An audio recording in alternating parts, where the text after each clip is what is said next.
শান্তি।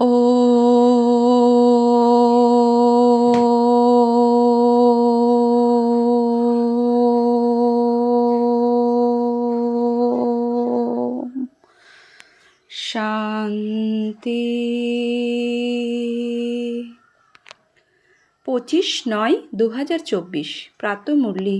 ওম শান্তি। বাপদাদা মধুবন। আজকের বাপদাদার অমূল্য মহাবাক্য হচ্ছে, মিষ্টি বাচ্চারা, অসীম জগতের স্কলারশিপ নিতে হলে অভ্যাস করো। একমাত্র বাবার স্মরণ ছাড়া অন্য কেউ যেন স্মরণে না আসে।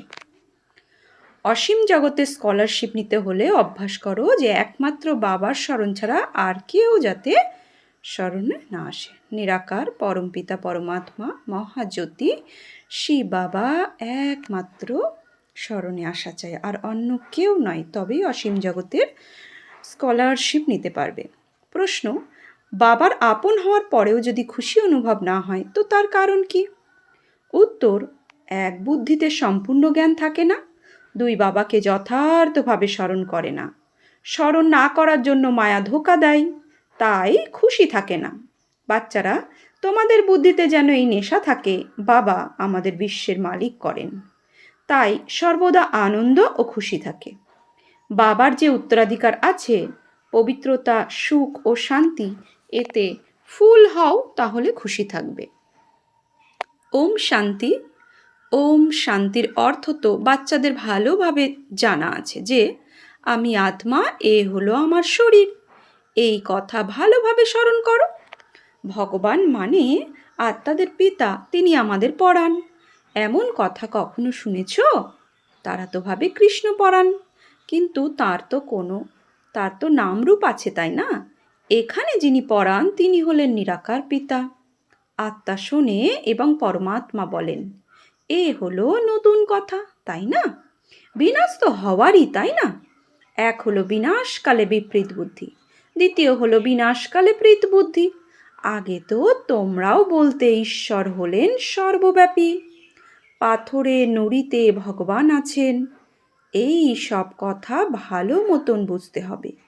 এই কথা তো বোঝানো হয়েছে আত্মা হলো অবিনাশী, শরীর হলো বিনাশী। আত্মা কখনো ছোট হয় না, বড়ও হয় না। আত্মা হলো খুব ছোট। সেই সূক্ষ্ম আত্মাই 84 জন্ম নিয়ে সম্পূর্ণ পার্ট প্লে করে। আত্মা শরীরকে চালায়। উঁচু থেকে উঁচু বাবা পড়ান, তাই পদ মর্যাদাও অবশ্যই উঁচুই হবে, তাই না? আত্মাই পড়াশুনো করে উচ্চ পদমর্যাদা প্রাপ্ত করে। আত্মাকে চোখে দেখা যায় না, খুব চেষ্টা করা হয় যাতে আত্মা কিভাবে আসে তা দেখার, বা কোথা থেকে বেরিয়ে যায়, কিন্তু জানা যায় না। যতই চেষ্টা করা হয়েছে তবুও কেউ বুঝতে পারেনি। এই কথা তো তোমরা বুঝেছ, আত্মাই এই শরীরে বাস করে। আত্মাও আলাদা, জীবও আলাদা। আত্মা ছোট বড় হয় না, জীব ছোট থেকে বড় হয়। আত্মাই পতিত থেকে পবিত্র হয়। আত্মাই বাবাকে আহ্বান করে, হে পতিত পাবনী, পতিত আত্মাদের পবিত্রকারী বাবা এসো। পতিত পাবনী, পতিত আত্মাদের পবিত্রকারী বাবা এসো। তো পতিত পাবন এক বাবাই, তাকে আহ্বান করি। এই কথাও বোঝানো হয়েছে সব আত্মারা হলো ব্রাইড এবং উনি হলেন রাম। ব্রাইড গ্রুম হলেন একজন। তারা আবার সবাইকে ব্রাইড গ্রুম বলে দেয়। এবারে ব্রাইড গ্রুম সকলের মধ্যে প্রবেশ করবে, এমন তো হতে পারে না। ব্রাইড গ্রুম সকলের মধ্যে প্রবেশ করবে এমন তো হতে পারে না। বুদ্ধিতে এই উল্টো জ্ঞান থাকার দরুন নিচে নেমে এসেছে, কারণ গ্লানি বা নিন্দে করেছে, পাপ করেছে, সম্মান হনন করেছে, বাবার অতিরিক্ত গ্লানি করেছে। সন্তান কখনো পিতার গ্লানি করবে না, কিন্তু আজকাল বাচ্চারা খারাপ হয়, বাবারও গ্লানি করে থাকে। ইনি তো হলেন অসীম জগতের পিতা। আত্মাই অসীম জগতের পিতার নিন্দা করে। বাবা, তুমি হলে কচ্ছ মৎস্য অবতার, কৃষ্ণেরও নিন্দে করেছো, রানীদেরও হরণ করেছো, তাই না? কৃষ্ণেরও কি করেছো? নিন্দা করেছে, রানীদের হরণ করেছে নাকি, এই করেছে সেই করেছে, মাখন চুরি করেছে। তো এবারে মাখন ইত্যাদি চুরি করার কি দরকার আছে? শ্রীকৃষ্ণ তো সত্যযুগের প্রিন্স, তার তো সব কিছুই ভরপুর। যে রাজা হয় তার কোনো কিছুই অপ্রাপ্তি থাকে না, সবই প্রাপ্ত থাকে। তাহলে চুরি করার কি দরকার? এবারে মাখন ইত্যাদি চুরি করার কি দরকার আছে? কতখানি তমপ্রধান বুদ্ধি হয়েছে। বাবা বলেন, আমি তোমাদের পবিত্র হওয়ার সহজ যুক্তি বলি। বাবা হলেন পতিত পাবন, সর্বশক্তির অথরিটি। যেমন সাধু সন্ন্যাসী ইত্যাদি যারা আছেন তাদের শাস্ত্রের অথরিটি বলা হয়। শঙ্করাচার্যকেও দেখো, বেদ শাস্ত্র ইত্যাদি অথরিটি বলা হবে, অর্থাৎ তারা শাস্ত্রের পণ্ডিত, শাস্ত্র জ্ঞানে তাদের ভরপুর। শঙ্করাচার্য বেদ শাস্ত্রে পণ্ডিত ছিলেন, তাই তাকে বেদশাস্ত্রের অথরিটি বলা হবে। তার কত না আড়ম্বর রয়েছে। শিবাচার্যের তো কোনো রকম আড়ম্বর নেই, তার সঙ্গে কোনো পল্টন অর্থাৎ লোক লস্কর নেই। ইনি তো বসে সকল বেদশাস্ত্রের সারতত্ত্ব বলে দেন। যদি শিব বাবা আড়ম্বর করবেন তাহলে তো সর্বপ্রথমে এনার আড়ম্বর করা উচিত, ব্রহ্মা বাবার। কিন্তু না, বাবা বলেন, আমি তো বাচ্চাদের অর্থাৎ তোমাদের সার্ভেন্ট। বাবা এনার মধ্যে প্রবেশ করে বোঝান যে বাচ্চারা তোমরা পতিত হয়েছ, তোমরা পবিত্র হয়ে 84 জন্মের পরে পতিত হয়েছ। এদেরই হিস্ট্রি জিওগ্রাফি আবার রিপিট হবে। এনারাই 84 জন্ম ভোগ করছে। তারপরে এদের শতপ্রধান হওয়ার যুক্তি বলি। বাবাই হলেন সর্বশক্তিমান, ব্রহ্মার দ্বারা বেদ শাস্ত্রের সার তত্ত্ব বোঝান। চিত্রে ব্রহ্মাকে শাস্ত্র সহ দেখানো হয়েছে, কিন্তু বাস্তবে শাস্ত্র ইত্যাদির ব্যাপার নেই। না, বাবার কাছে শাস্ত্র আছে, সেই বাবা কোনো শাস্ত্র পড়ে আমাদের জ্ঞান শোনান না। বাবা জ্ঞানের সাগর, তাকে তার শাস্ত্র পড়া লাগে না। না, ব্রহ্মার কাছে কোনো শাস্ত্র আছে না, আমাদের বাচ্চাদের কাছে কোনো শাস্ত্র আছে। এই সব তো তোমাদের নিত্য নতুন কথা শোনান তিনি। শিব বাবা এসে আমাদের নিত্য নতুন কথা শোনান। এই কথা তো জানো যে সবই হলো ভক্তি মার্গের শাস্ত্র। আমি কোনো শাস্ত্র থোড়াই শোনাই, আমি তো তোমাদের মুখ দিয়ে শোনাই, তোমাদের রাজযোগ শেখাই, যার নাম ভক্তিমার্গে গীতা রাখা হয়েছে। আমার কাছে বা তোমাদের কাছে কোনো গীতা ইত্যাদি আছে কি? এ তো হলো পড়াশুনোয় অধ্যায়, শ্লোক ইত্যাদি হয় নাকি? বাচ্চারা, আমি তোমাদের পড়াই, হুবহু কল্প এমনভাবে পড়াবো। কতখানি সহজ কথা বলি, নিজেকে আত্মা নিশ্চয় করো। এই শরীর তো মাটিতে মিশে যাবে, আত্মা হলো অবিনাশী, শরীর তো ক্ষণে ক্ষণে শেষ হতে থাকবে। আত্মা এক দেহ ত্যাগ করে অন্য দেহ ধারণ করে। বাবা বলেন, আমি তো একবারই আসি। শিবরাত্রিও পালন করা হয়, বাস্তবে হওয়া উচিত শিব জয়ন্তী। শিব জয়ন্তী বললে মায়ের গর্ভ থেকে জন্ম নেওয়া যায়, তাই শিবরাত্রি বলা হয়। দাপর কলিযুগের রাত্রিতে আমাকে খুঁজে বেড়ায়। দাপর আর কলিযুগে ভগবানকে খুঁজে বেড়ায়, কিন্তু ভগবানের পরিচয় তো জানেই না সঠিক। বলে সর্বব্যাপী, ভগবানকে সর্বব্যাপী বলে দেয়। তবে তো তোমাদের মধ্যেও আছে ভগবান, তাকে খোঁজার কি দরকার? তাহলে ধাক্কা কেন খাও, ভগবান যদি সর্ব জায়গায় থাকে? আর তাহলে যদা যদা হি ধর্মস্য গ্লানির্ভবতি ভারত অভ্যুত্থান অধর্মস্য তথাত্মানং সৃজম অহম। যখন যখন ধর্মের গ্লানি হবে, আমি অবতার হব সৎ ধর্মের স্থাপনা আর অসৎ ধর্মের বিনাশ করার জন্য। তাহলে সে কোথায় থেকে আসবেন? নিশ্চয়ই তার কোনো নিবাসস্থান আছে, তাই সে সর্বব্যাপী কি করে হলো? সে কোথাও না কোথা থেকে আসেন, তাই না? তাই তো তাকে সর্বব্যাপী বলা যাবে না। একদম দেবতা সম্প্রদায় থেকে আসুরি সম্প্রদায় হয়েছে। দেবতারা কখনো মদ্যপান করে কি? দেবী দেবতাদের দেখানো হয় ইন্দ্রসভাতে সুরাপান করছে, দেখিয়ে দেয়। তো কলিযুগী আত্মার বুদ্ধি যেমন, তেমনই দেবী দেবতাদেরকেও দেখিয়ে দিয়েছে। দেবী দেবতা যিনি দেবী গুণে ভরা শতপ্রধান, তারা কি কখনো মদ্যপান করে? তারা কখনো সুরাপান করে? বাবা বলেন, এখন এই পুরনো দুনিয়ার বিনাশ অবশ্যই হবে। পুরনো দুনিয়ার আছে অনেক ধর্ম, নতুন দুনিয়ায় থাকে একটি ধর্ম, আদি সনাতন দেবী দেবতা ধর্ম। এক থেকে অনেক ধর্ম হয়েছে পুনরায়, এক ধর্ম নিশ্চয়ই হতে হবে। মানুষ তো বলে দেয় কলিযুগে এখন 40,000 বছর বাকি আছে। একেই বলা হয় ঘোর অন্ধকার। জ্ঞান সূর্য পরম পিতা পরমাত্মা নিরাকার মহাজ্যোতি প্রকট হয়েছেন, ফলে অজ্ঞানের অন্ধকার বিনাশ হবেই। মানুষ কত জ্ঞানহীন। বাবা জ্ঞান সূর্য, জ্ঞান সাগর আসেন তো তোমাদের ভক্তিমার্গের অজ্ঞানতা মিটে যায়। তোমরা বাবাকে স্মরণ করতে করতে পবিত্র হয়ে যাও, খাদ বেরিয়ে যায়। এ হলো যোগ অগ্নি। কাম অগ্নি কালো করে দেয়, যোগ অগ্নি অর্থাৎ শিব বাবার স্মরণ সুন্দর বানিয়ে দেয়। কৃষ্ণের নামও রাখা হয় শ্যাম সুন্দর, কিন্তু অর্থ কি আর বোঝে? বাবা এসে অর্থ বুঝিয়ে দেন। সর্বপ্রথমে সত্যযুগে কত সুন্দর স্বরূপ থাকে, আত্মা পবিত্র সুন্দর হয় তো শরীরও পবিত্র সুন্দর ধারণ করে। সেখানে ধন সম্পদ সব কিছুই নতুন থাকে। নতুন পৃথিবী আবার পুরনো হয়। এখন এই পুরনো দুনিয়ার বিনাশ অবশ্যই হবে। খুব আয়োজন করা হচ্ছে। ভারতবাসী এত বোঝে না যে যতটা বোঝে, যে বাবা বলছেন ভারতবাসী এত বোঝে না যতটা বোঝে যে আমরা নিজেদের কুলের বিনাশ করছি। কেউ প্রেরিত করছে বিজ্ঞানের দ্বারা, আমরা নিজেদের বিনাশ টেনে আনছি। এই কথাও বাবা বলছেন বুঝেছে।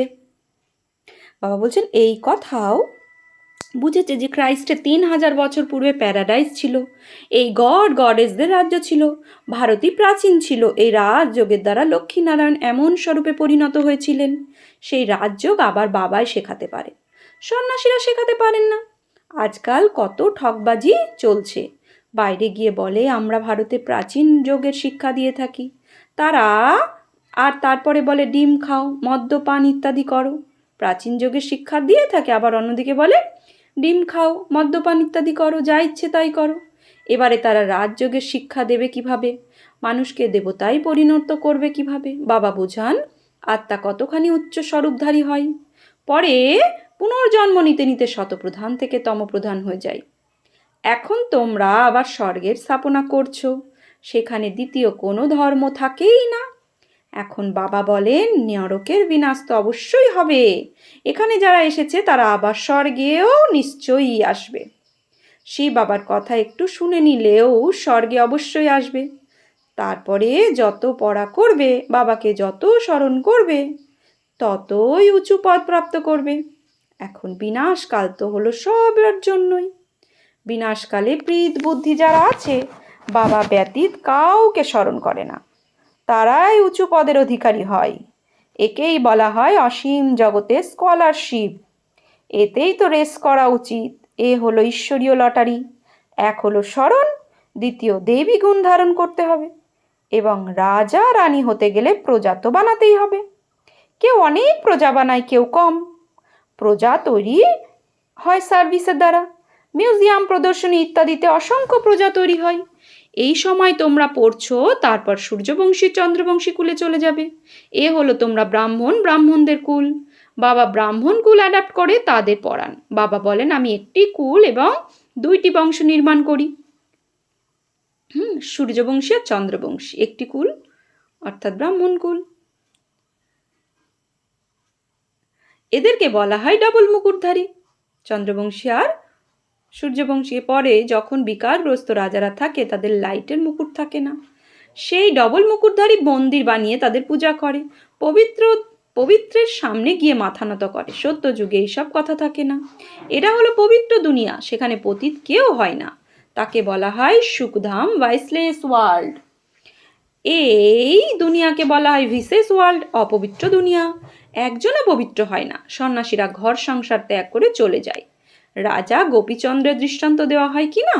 তোমরা জানো কোনো মানুষ একে অপরকে গতি সদ্গতি দিতে পারে না।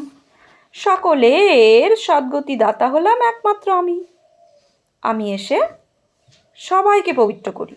এক তো পবিত্র হয়ে শান্তিধামে যাবে, দ্বিতীয় পবিত্র হয়ে সুখধাম আসবে। এটা হলো অপবিত্র দুনিয়া। সত্য যুগে অসুখ বিসুখ কিছুই হয় না। তোমরা সেই সুখধামের মালিক ছিলে, তারপর রাবণ রাজ্য দুঃখধামের মালিক হয়েছ। বাবা বলেন কল্প কল্প তোমাদের তোমরা আমার শ্রীমত অনুসারে স্বর্গ স্থাপন করো, নতুন দুনিয়ায় রাজ্য প্রাপ্ত করো, তারপর পতিত নরকবাসী হও। দেবতারাই পরে বিকারগ্রস্ত হয়ে বাম মার্গে যায়। মিষ্টি মিষ্টি বাচ্চাদেরকে বাবা এসে পরিচয় দিয়েছে যে আমি একবারই পুরুষোত্তম সঙ্গম যুগে আসি। পুরুষোত্তম সঙ্গম যুগ মানে কলিযুগের শেষ আর সত্য যুগের শুরু, যাকে কল্যাণকারী যুগ বলা হয়। এই হচ্ছে পুরুষোত্তম সঙ্গম যুগ। তো বাবা এই সময়ই আসেন। আমি যুগে যুগে তো আসি না, হ্যাঁ, অনেকে বলে দিয়েছে যুগে যুগে, তো যুগে যুগে সম্ভব আমি যুগে যুগে মানে এই সঙ্গম যুগে যুগে আসেন। প্রতি কলিযুগের শেষ আর সত্যযুগের শুরু যে যুগটা সঙ্গম যুগ, ওই যুগে উনি আসেন। প্রতি যুগে যুগে নয়, কল্পের সঙ্গমে আসে। তো সত্য ত্রেতা দাপর কলি মিলে এক কল্প হয়। এই কল্পের সঙ্গম হচ্ছে কলিযুগের। প্রত্যেকেরই সঙ্গম আছে, কিন্তু কলিযুগ মানে কলহা ক্লেশের যুগ, যেটা তার শেষ আর সত্যযুগের শুরু, ওই যুগে আসেন উনি। তো প্রতি যুগে যুগে নাই, কল্পের সঙ্গমে কেন আসি এবার বাবা বোঝাচ্ছেন। কারণ নরককে স্বর্গে পরিণত করতে। কলিযুগ মানে নরক, কলহা ক্লেশের যুগ। নরকের মতো জীবনযাপন করছে, তো তখনই তার আসার বিশেষত্ব আছে। তাই বাবা বলছেন আমি ওই যুগকে পরিবর্তন করে স্বর্গ নিয়ে আসি। প্রতি 5,000 বছর পরে আসি। অনেক বাচ্চারা লেখে, বাবা আমাদের খুশির অনুভূতি স্থির থাকে না, উল্লাস অনুভব হয় না। আরে বাবা তোমাদের বিশ্বের মালিক করেন, এমন পিতাকে স্মরণ করে তোমাদের খুশির অনুভূতি হয় না? তোমরা সম্পূর্ণরূপে স্মরণ করো না, তাই খুশিও স্থির থাকে না। স্বামীকে স্মরণ করে খুশি অনুভব হয়, যে পতিতে পরিণত করে এবং বাবা যিনি ডবল মুকুটধারী বানান, তাকে স্মরণ করে খুশি অনুভব হয় না। বাবার সন্তান হওয়া সত্ত্বেও বলো যে খুশি থাকে না। বুদ্ধিতে সম্পূর্ণ জ্ঞান নেই, স্মরণ করো না, তাই মায়া ধোঁকা দেয়। বাচ্চাদের কত ভালোভাবে বোঝানো হয়, আমরা বাবাকে স্মরণ করি না, তাই কি মায়া আমাদের কি দেয়, ধোঁকা দিয়ে দেয়। বাচ্চাদের কত ভালোভাবে বোঝানো হয়, কল্প কল্প বোঝানো হয়। আর তারা যারা পাথর বুদ্ধি হয়েছে তাদের পারস বুদ্ধি অর্থাৎ দেবী বুদ্ধি পরিণত করেন। নলেজফুল বাবা নিজের এসে নলেজ প্রদান করেন। তিনি হলেন সর্ববিষয়ের সম্পূর্ণ, পবিত্রতায় ফুল বা সম্পূর্ণ, প্রেম ভালোবাসায় ফুল। তিনি হলেন জ্ঞানের সাগর, সুখের সাগর, প্রেমের সাগর, তাই না? এমন পিতা কাছে তোমরা অবিনাশী উত্তরাধিকার প্রাপ্ত করো। এমন হতেই তোমরা আসো। বাকি ওই সব সৎসঙ্গ ইত্যাদি সবই হলো কি ভক্তিমার্গ, ভক্তিমার্গের সরঞ্জাম। তাতে মুখ্য উদ্দেশ্য কিছুই নেই। হ্যাঁ, যাই শোনে আর যা তাই হয়ে যায়, উদ্দেশ্য কিছুই নেই, এম নেই। একেই তো গীতা পাঠশালা বলা হয়, বেদ পাঠশালা বলা নয়, বেদ পাঠশালা নয়। তো এই হ্যাঁ, বাবা বলে একে গীতা পাঠশালা বলা হয়, যেখানে রেগুলার গীতার জ্ঞান শোনানো হয়। গীতার দ্বারাই কি হয়, নর থেকে নারায়ণ হও। নিশ্চয়ই কে বানাবেন, বাবা বানাবেন, তাই না?